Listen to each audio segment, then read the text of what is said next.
But there's still some spare seats here. Up there too, which is missing. Is it? Yes. Okay. All right. Let's get started again. One thing I did want to say to you too, by the way, before we get started. This book is something. Tacitus was a famous historian. Lived about AD 60. I have been meaning to bring this in for some time. He said that when Rome was burning, and Nero was under suspicion for being the cause of it. And in his histories of Rome, he says, consequently, to get rid of the report, Nero fastened the guilt and inflicted the most exquisite tortures on a class hated for their abominations, called Christians by the populace. Christus, it's the Latin for Christ, from whom the name had its origin, suffered the extreme penalty during the reign of Tiberius at the hands of one of our procurators, Pontius Pilate. And the most mischievous superstition, thus checked for the moment, again broke out, not only in Judea, the first source of the evil, but even in Rome, where all things hideous and shameful from every part of the world find their centre. Yet, a man that would be called a professional liar, H.G. Wells, said that probably Christ never existed. This man never became a Christian. Pliny the Younger, and who's the other again? There was a Josephus. Yes, they all said that Christ existed. They talked about it.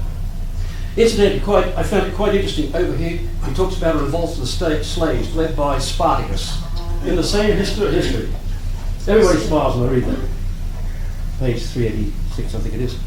Anyway, so having said that, I wanted to show that it's marvellous what there is. By the way, you had a question before. Did I answer it? No, you said to wait because... Yeah, because we're recording. I can wait. Okay. So let's start again. Let's get underway for the second section of our evening. And we're working through on page 47. By the way, I understand some people have not signed this yet, based upon the numbers present. Does anybody? Yes, we did.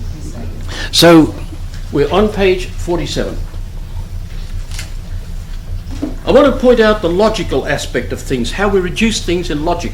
Maybe when we finish this course, if we could possibly have a short course in logic. We'll talk about that later. Here's a statement. The book is on the table. The boy ran around the street. All sorts of things like that. But this is how we have to say it. The thing which is the book is the thing which is on the table. That's put in strict logical form. The idea being you have to reduce it all to the verb to be. All to the verb to be. Remember what we're talking about? We're talking about being. We have to. The ancient Romans, in fact, would leave the verb to be out. I think somewhere it says, what was the famous Roman who was blind, a famous writer? Oh no, Homer, it was a Greek. Homer, how did he put it again? Goodness me, I've forgotten for a moment what I was trying to say there. Anyway, the question is they'd leave the verb est, est, which means is. They'd leave it out. They said it's obvious. It's so obvious. Yeah, that's right. I think he said Homer caecus est, but then wrote just Homer caecus. Homer blind. In other words, Homer is blind. So the verb to be is absolutely fundamental in logic. It means this is the same thing as this. Now listen to what you can run up against. Cats chase dogs. I'm sorry, dogs chase cats. Cats chase mice. Therefore, dogs chase mice. You're supposed to have only 3 terms in a syllogism, a reasoning. There are 4 there, but it's not obvious to the beginner. And this is the thing you have to do with logic, but it's all around the verb to be. Remember, what we're dealing with in metaphysics is the verb to be. So another question which has arisen in the work by Father Regis on Epistemology, a beautiful book. He says the intellect is made for truth, even though more often it makes errors. The human body is made for health, even though more often it's sick. So that's a thing that some people never ever understand. A friend of mine in Australia, Raymond, was also a pharmacist, and he said, nobody knows the truth. Nobody knows what's true. I said to him, oh, very true. You're very certain about that. Well, you know where I take that. So in errors, making errors, there are two ways errors can be made. Positive and negative.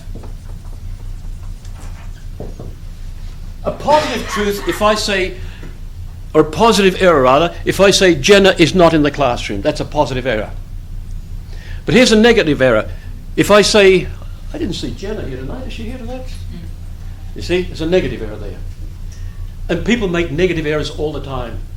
A friend of mine wrote his master's thesis on dead trees in the forest.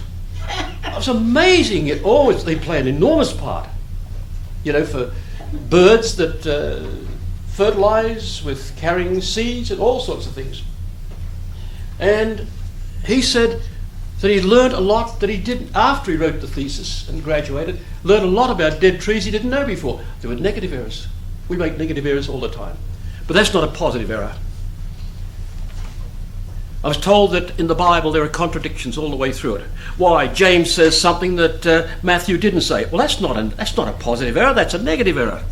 And he may not have intended to say it anyway. He left it out deliberately because he said, it didn't appear to him at the time as being important enough to say. So, the intellect is made for truth. Now, on page 48, is it? Yes. I have written 3 diagrams. And I've done that to try and hammer home how truth operates.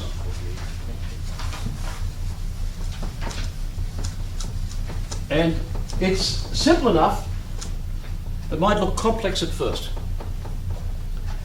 We take hot coffee,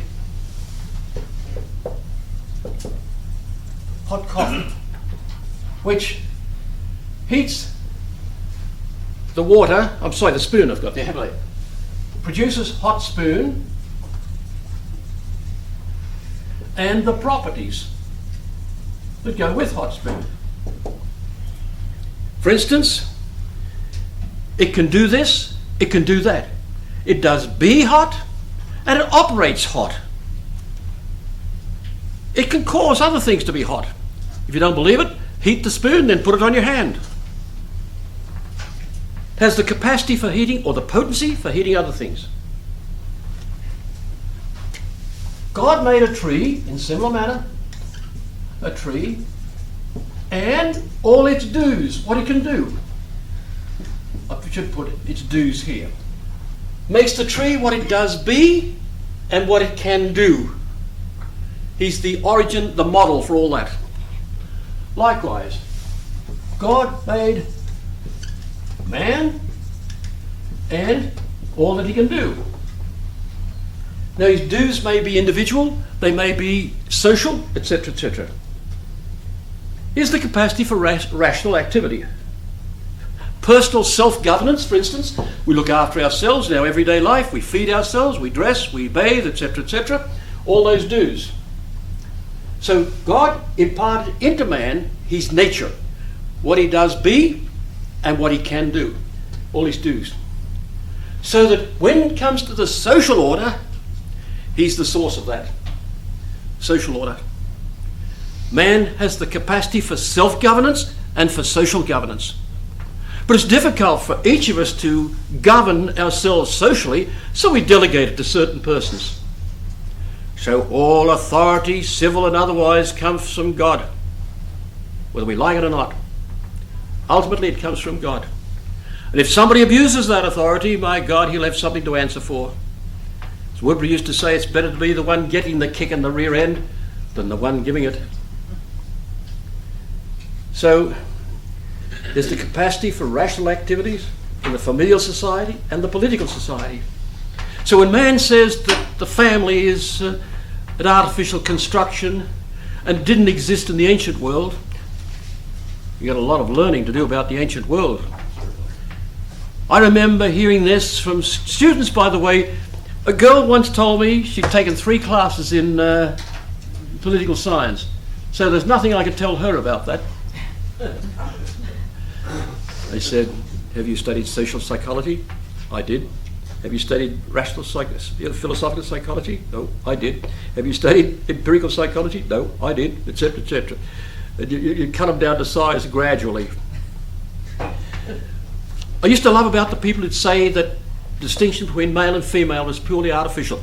These usually came from social scientists, political scientists, social workers. They're the source, and some psychologists. I said, well, go to Athens and go to the museum there and see what they did. Even 3,000 years ago, the things that were made for girls and the things that were made for boys, the toys. Go and see them in the various museums. You'll find out how wrong you are. And even go amongst the Australian Aborigines. Women have secrets that they don't share with men, because all surrounding birth and all that sort of thing. So it's founded in nature, those differences. What did somebody say? I can't remember who it was said it now. He said, I don't know the difference, but vive la différence. Long live the difference. As a blind friend used to say, I come from the West where men are men and women are glad of it. And when we study human nature adequately, that governs how we ought to act. So there's the source of the science of ethics. We study that in ethics in great detail. How we ought to act, not how we're fixed to act, but we ought to act according to our nature. And as Chesterton said, man's the only wild animal. He's the only one who can go against his nature. Other animals don't do that. An occasional one might, but that's by reason of an injury or something else. I knew my dad brought home a little puppy dog, a little Pomeranian. I never liked those little things, fluffy little snappy things. He brought this home from something to do with, he was an electrical contractor, and something to do with his work. He knew a fellow, and they had this dog. But the man and the woman separated, and he found this out, and then she said, could you look after my little doggy? And brought it home. Her little doggy was a lovely little doggy. I don't want to swipe a dog across the face for nothing.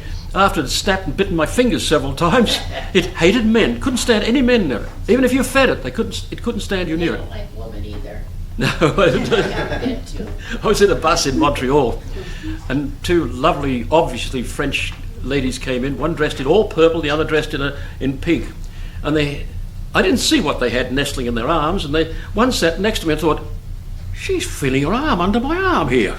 It was a little chihuahua she had that was same colour, purple, as her suit she was wearing. And it's snuggling its little nose under my arm. What the devil are you doing, madam?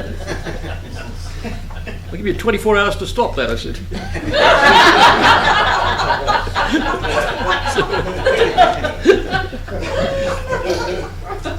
So the natural moral law in ethics is nothing other than this, that we explore human nature to find out how we ought to act freely.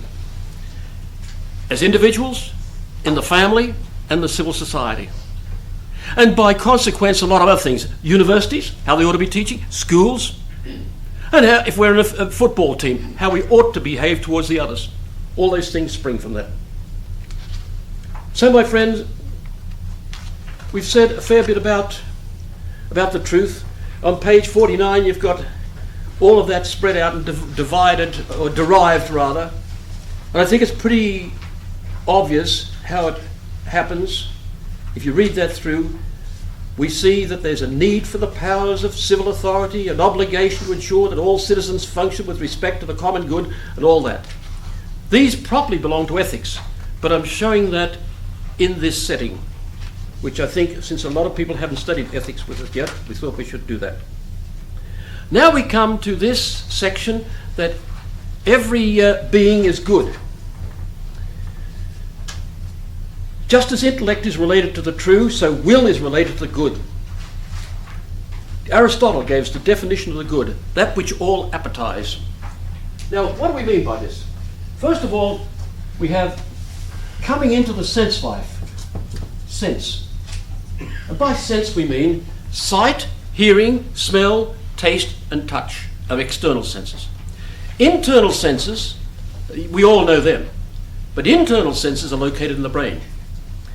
The two best known are imagination and sensitive memory. Memory of this concrete individual thing. All the senses concern an individual, singular, concrete thing. The intellect concerns universal things. My senses see Jenna, Mrs. Barone, Tinkerbell here, and Tweedledee here, and Tweedledum there. But my intellect understands man, human nature. That's what my intellect understands. It always deals with the natures of things, the intellect. The universal, the generalities, if you like. So, the intellect, the sense, aims at sensed good. Oh, I'm sorry. No, I made a mistake there. Sensible things. Sensible things.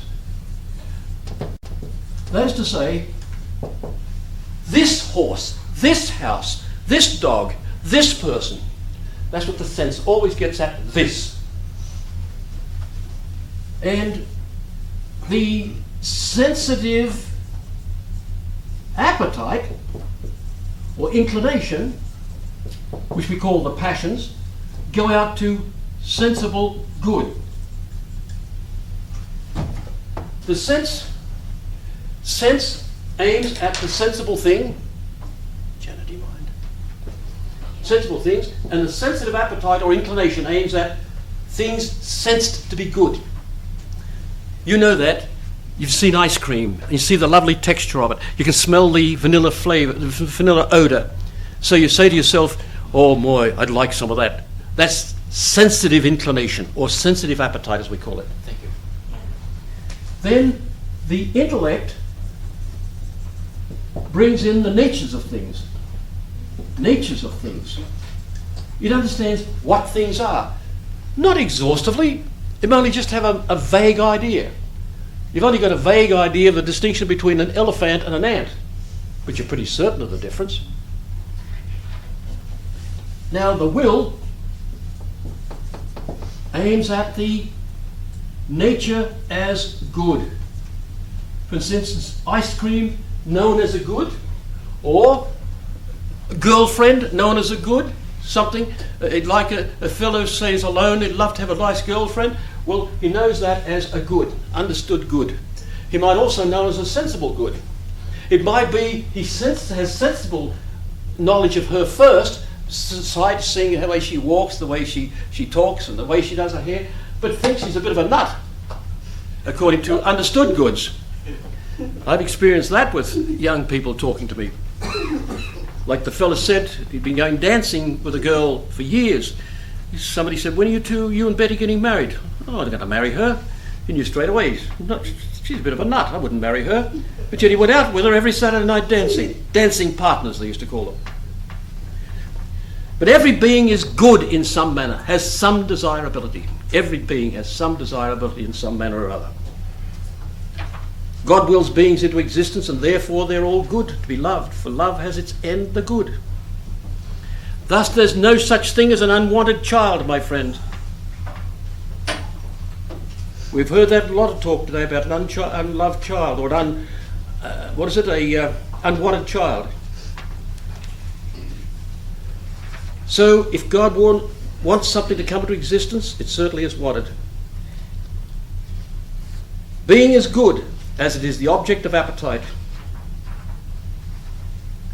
The good of a cup of coffee pulls Bob into making the coffee.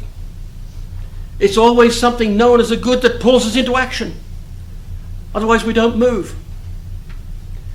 When I'm going to travel overseas, the good of being in Sydney, Australia, or the good of being in Paris, as I was on one of the occasions I've been there, I packed hurriedly and got going there. I went to Zurich in Switzerland, and then on to Paris, and then on to London, and I thought, oh boy, I want to stay longer in Paris if I can. You see, I remember meeting Fifi there some time ago. So, but it's always the object of appetite, good. And every being is good in some respect or another. So sense knowledge causes the appetite for material goods and intellective for understood goods.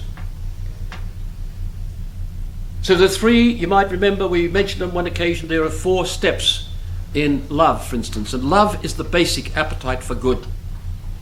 First, he wants one. He wants the presence of the beloved. 2, jealousy if somebody else has that presence. And these are sensitive love. 3, contact. In other words, tactile sensation. He wants to hold a hand, stroke a hair. Then 4th, an inclination towards sexuality. There's the 4 steps of sensitive love. An intellective love should be developed. Then now they're ripe for marriage. Until those 2 are present, they're not ripe for marriage. So there's a division amongst these appetites. There's the natural and there's the elicited. The elicited means drawn out.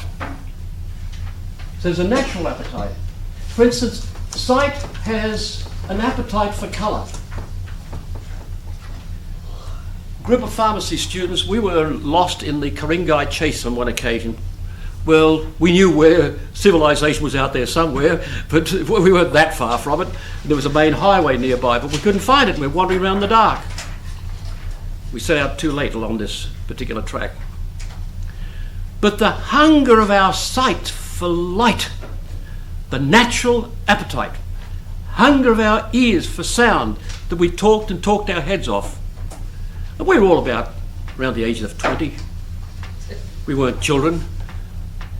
But the appetite, the inclination, these are called natural appetites. So the appetite can be natural, and it's built into the nature of a thing. For instance, hot water has an appetite for heating spoons. Acid has an appetite for corroding metal. Hearing has a natural appetite for sound. Was it Cardinal Mindszenty and others that the communists experimented with?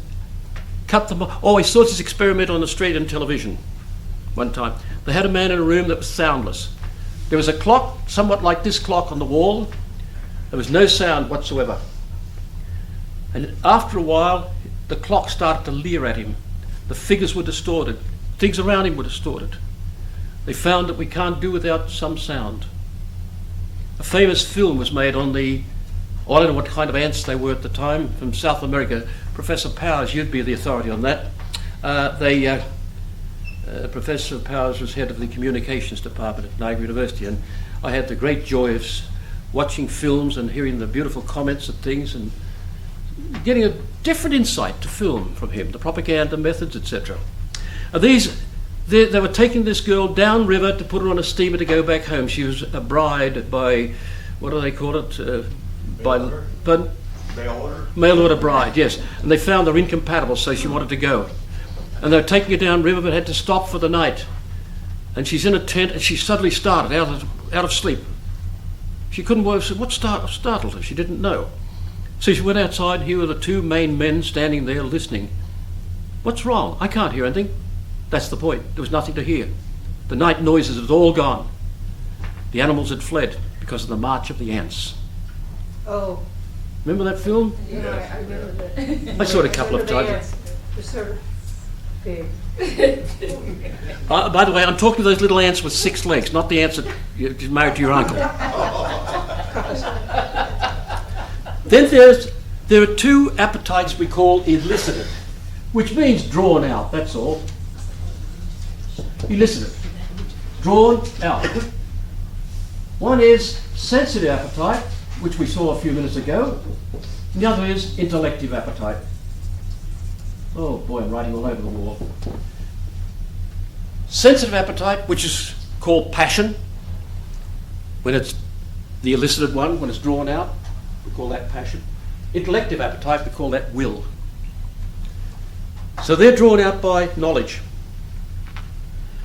The intellect has a natural appetite for the true, just as the will has a natural appetite for the good. Intellect wants to know. If you know in a sort of a scattered manner, we call that curiositas in Latin. Curiosity. And that's what they're stimulating with all the schools, etc. Pure curiosity. But if you study the thing properly and scientifically and know it according to its true bases and the true implication of its nature, it's called studiosity. Big difference. So, the good is related to the divine will as the true is related to the divine intellect. Therefore, we should have respect and admiration for the whole universe of beings, even dirty, smelly old Joe, who is a wino. Remember the Good Samaritan. No one asked either of these two if he was a Jew, a Catholic, or a Muslim. As a principle of reason behind the good, good is diffusive of itself. Bonum est diffusivum. It's a Neoplatonic.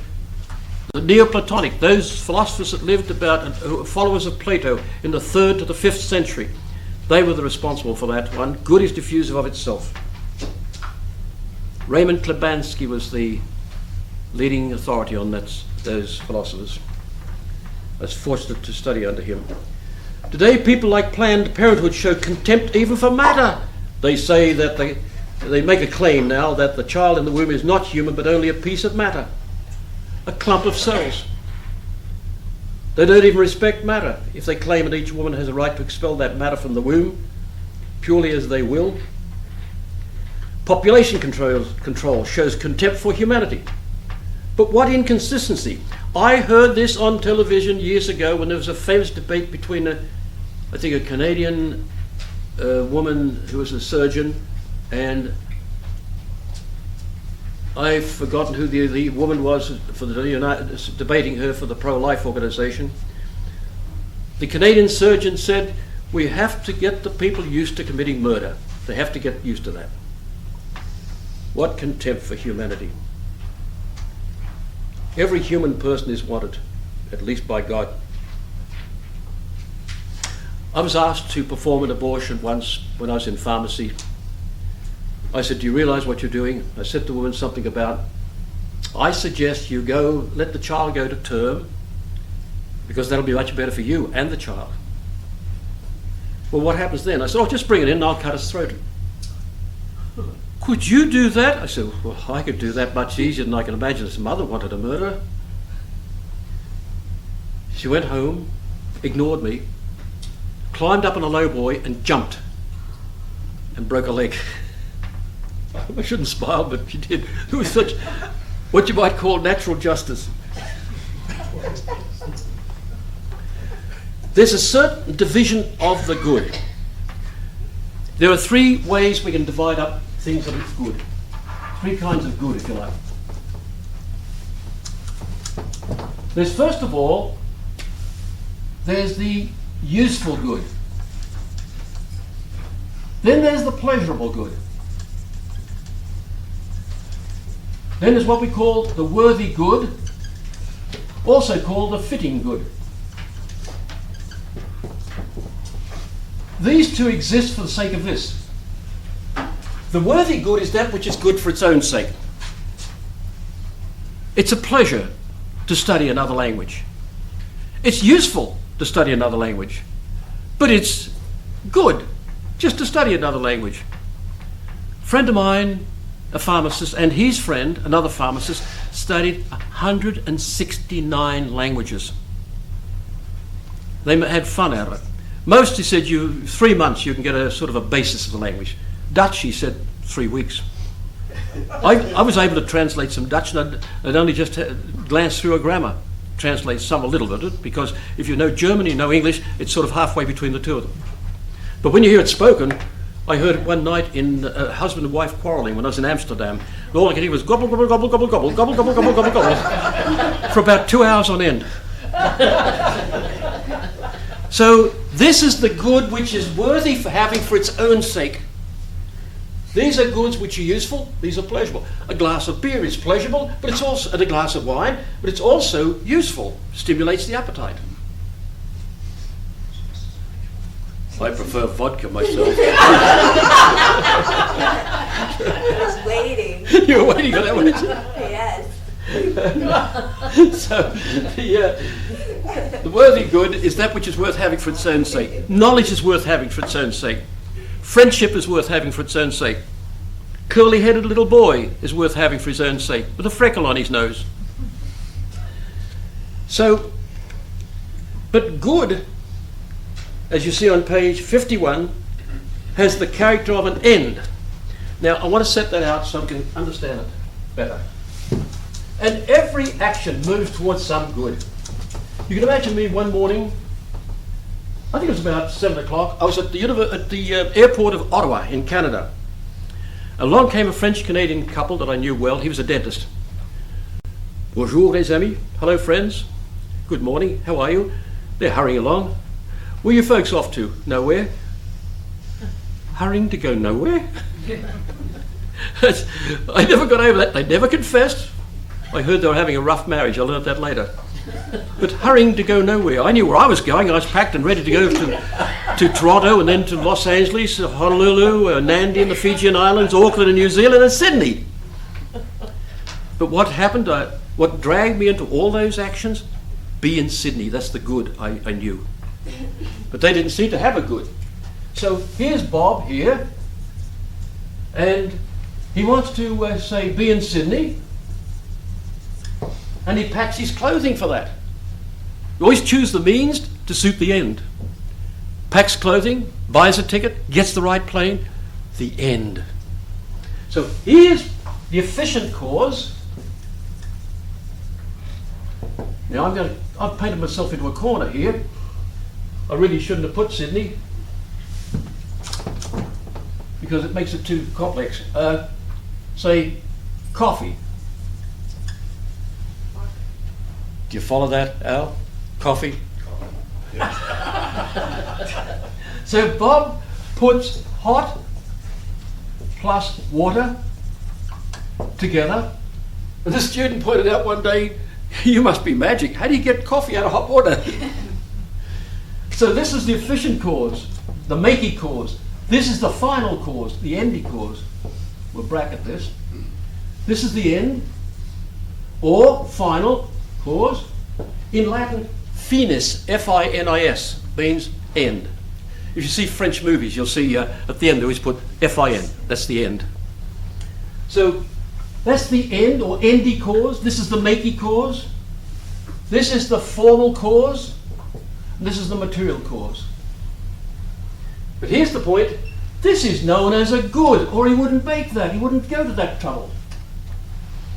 I can remember being out in the national park, Nasho as we call it, outside of Sydney. We have a number of national state parks, but this big one known as National Park. And I can remember one day, 7 fellows and 1 girl turned up for the picnic. Boy, was she on easy street. She didn't have to do anything. When I married her, I saw that she does everything.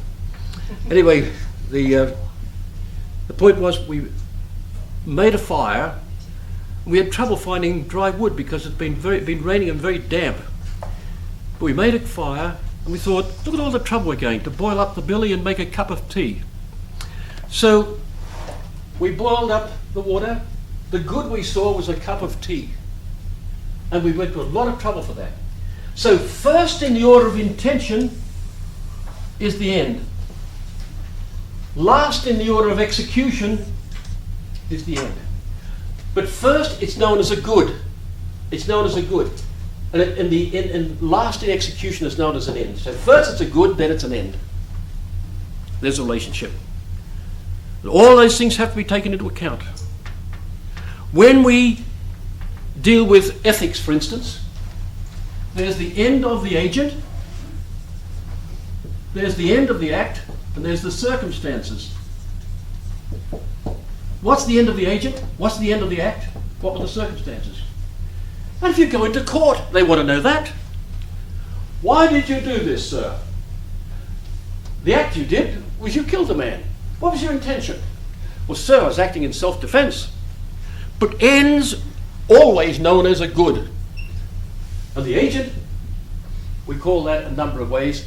The end of the agent, or the arbitrary end, or the intention. We call this the natural end. I mean, the end of sticking a knife between his shoulder blades is death, of course. But the agent, what he intended was not the death of the man, he's intended his own self-defense, or etc. So first in intention always, it's known as a good. But last in the execution, it's known as an end, the final cause. The three sources of morality in any question is what the agent's intention was, what did he do, and what were the circumstances under which he did it. For instance, Jenna glares at me, and I get mad at her, and I shoot her. Well, the circumstances are all out of proportion, aren't they? A defenseless young woman, I've never raised a hand against her except in self-defense, but a defenseless young woman, it's silly to say, well, I killed her in self-defense. You just remember that, young lady.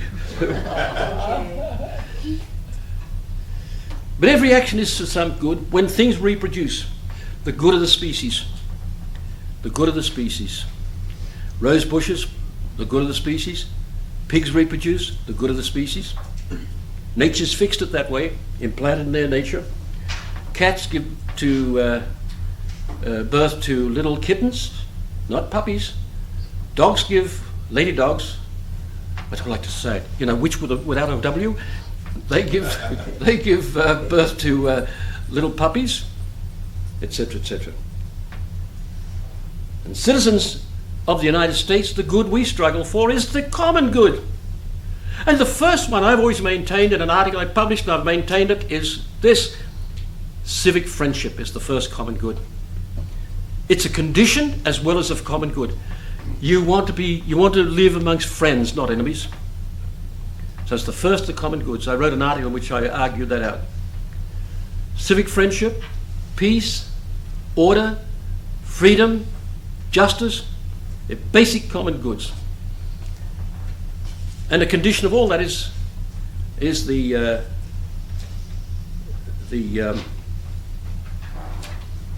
civic friendship. A well-informed public opinion. It brings me to another thing in operation that I will mention, which is not in the text here. Captain Brown knew that there was a storm brewing, but he set out to sea. Next thing, he wrecks the ship on the rocks. He's in court. Can anybody tell me what the cause of that shipwreck was?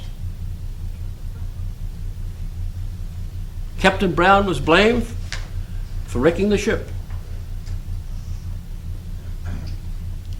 The actual cause was the storm. What was the actual cause of the shipwreck?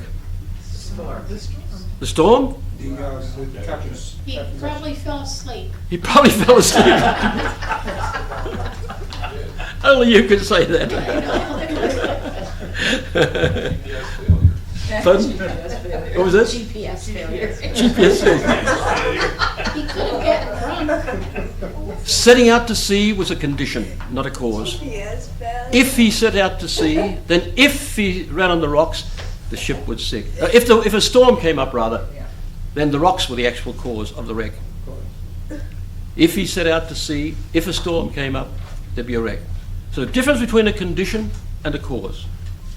The word cause, one of my masters whom I revered greatly when I was a student, he said nobody knows the word cause, the origin of it.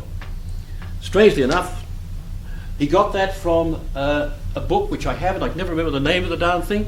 It's even the author. It's written in German and Latin and Greek, frankly, but mostly Latin and mostly German. And I can't remember the author's name, and he says that nobody knows the origin of the word. My master taught me that very early in Australia. Woodbury was the greatest man I've ever seen. Here's the origin of the word cause. It came from quat in Latin, which means to shake something. Like a little kid will hear a rattle, you shake it to see what is the innards fall out of something. It went to quos. Then it went to causat in Latin. Sound shifts.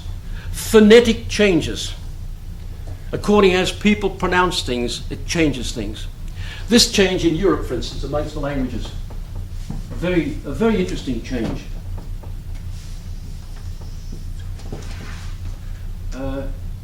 Okay, isn't it? Yeah, okay.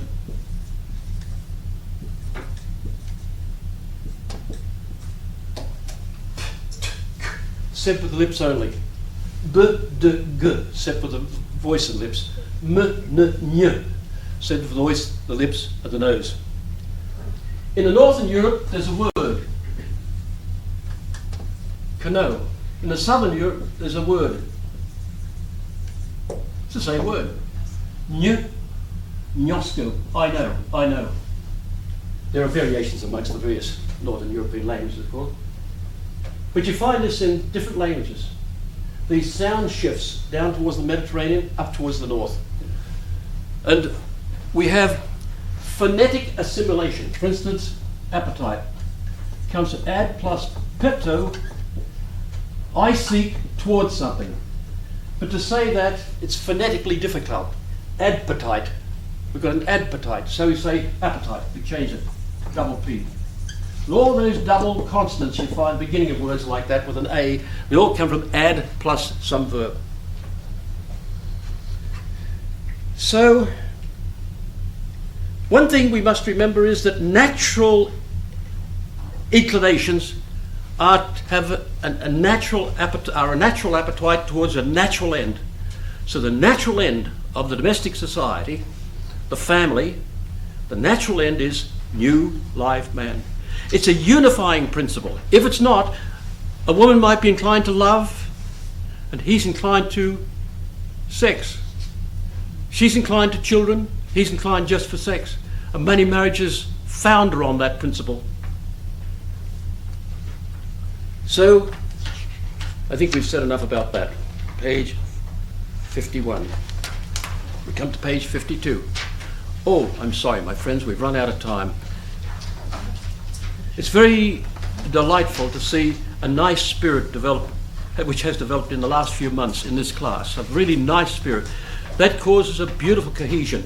There's a sort of a civic or a class friendship at the basis of that. And I must say thank you to Sister and her assistants, her friends who have provided the coffee for us. It's been a very wonderful source of cohesion in the class. Thank you very much. Thank you, Doctor.